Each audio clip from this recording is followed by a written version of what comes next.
Kokoi. Ehoi. Titambirei.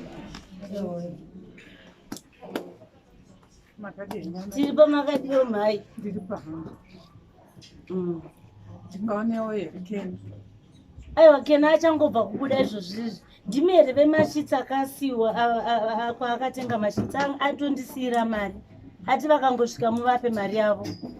Aiwa, inini handisiri ini wemashitsi. Oh, ko ndimani? Ndiri musikana wake. Musikana wake? Mama. Nyatsotaurei kana sikana. Mati muri musikana wake? Kwenini ndimani. Ndiri amai vake. Kuzvamunenge makaenzana neni. Shuwa murikutaura kuti chiko amai? Zera renyu muri kudanana naKen?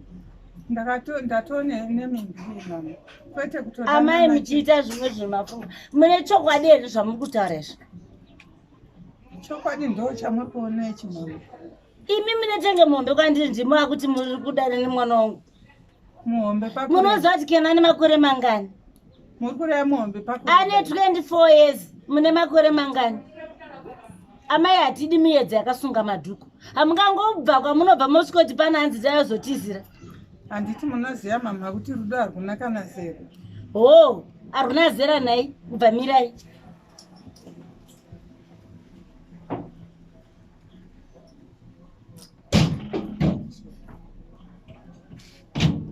Zvakanaka. Ndoti mugara apa musati masununguka pamina. Garai apa. Garai ipapo.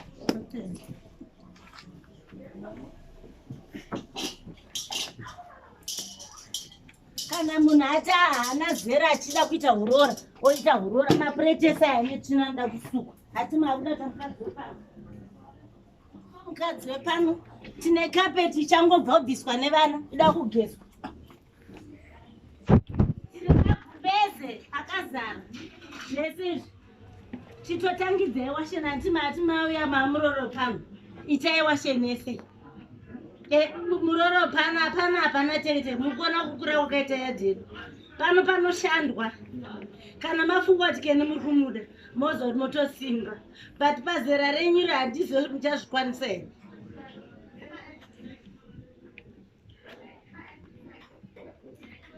Ndiitirewo basa anti mati muri muroro pano. Anowana mapedza okuita basa.